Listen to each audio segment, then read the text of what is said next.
Përshëndetje, unë jam astrologja Denisa Shyle. Do t'ju flas në lidhje me ndikimet astrologjike që do të kemi gjatë datës 30 tetor 2025. Jemi në ditën e Jupiterit.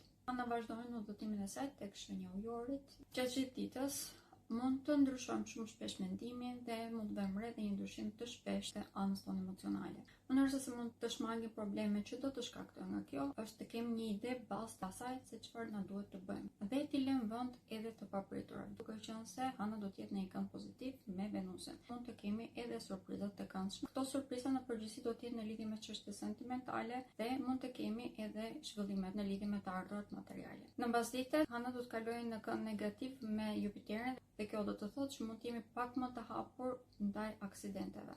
Për këtë arsye, do të këshilloj që të mos veprojmë në mënyrë të nxehtuar. Të qëndrojmë sa më tepër që të jetë mundur brenda rutinës tonë, pra brenda asaj që dim, dhe të mos marrim risque të panevojshme. Marrëdhëniet me njëri tjetrin që së ditë mund të jenë të sfiduara, duke qenë se komunikimi është i vështirë. Do të kemi edhe probleme me teknologjinë. Për sa i përket komunikimit, mënyra se si mund të tejkalojmë problemin është të komunikojmë në mënyrë të hapur. Të mos marrim me hamendje atë çfarë në fund të tjerët, nëse se kemi paqartësi apo nëse na ngelet hatër për diçka, do të këshilloja që të pyesnim personin përballë dhe të sqaronim gjithçka në moment. Ndërkohë që për sa i përket teknologjisë, në këto momente kemi një problem të shkaktuar nga Mërkuri, i cili është i vendosur përballë me Uranin.